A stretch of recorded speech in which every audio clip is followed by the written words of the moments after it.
Hello. तर आज आम्ही बनवणार आहे biscuit cake. Biscuit cheese cake. Okay, तर त्याच्यासाठी आम्ही ना हे 3 पॅकेट्स घेतले बिस्किटचे. ओके, तर आता हे सगळे फोडून आम्ही मिक्सर मध्ये टाकणार आहे ना अनया? तर मदत कर मला.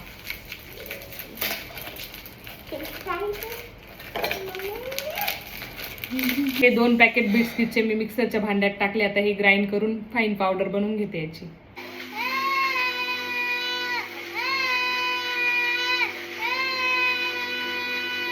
याची छान अशी फाईन पावडर बनवून घेतली. आता ती आपण या भांड्यात ओतून घेऊ. ओके,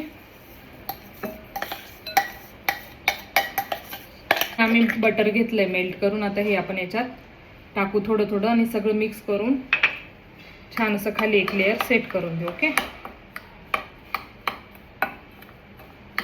छान असं प्रेस करून एक लेअर सेट करून घेतलंय आपण. हे छान असं सेट झालंय. तर आपण ना हे फ्रीजमध्ये 15 ते 20 मिनिटं ठेवून देऊ. ओके,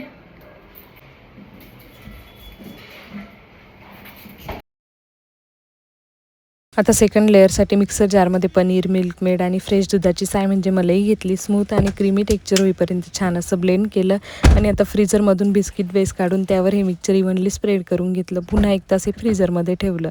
आता थर्ड लेअरसाठी 2 पॅकेट्स बिस्किट, मिल्क मेड, थोडे दूध, थोडे मेल्टेड बटर, इलायची पावडर आणि व्हॅनिला एसेन्स आणि थोडंसं मीठ घेऊन हे सगळं छान असं मिक्सरच्या जारमध्ये घेऊन स्मूथ पेस्ट तयार केली. सेट झालेल्या चीज केक लेअरवर हे टॉपिंग स्प्रेड केलं. आता बिस्किटने हे छान असं मस्त गार्निश केलं.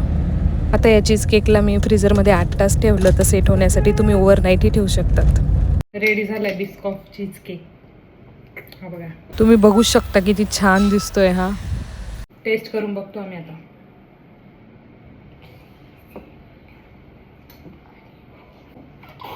थांब हळू घे.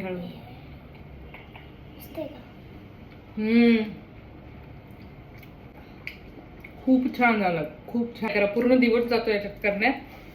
पहिल्या वेळा ठेवला 20 मिनिटं, नंतर 1 तास दुसऱ्या स्टेपला, आणि तिसऱ्या स्टेपला 8 तास लागले. आम्ही फ्रीजरमध्ये ठेवला होता.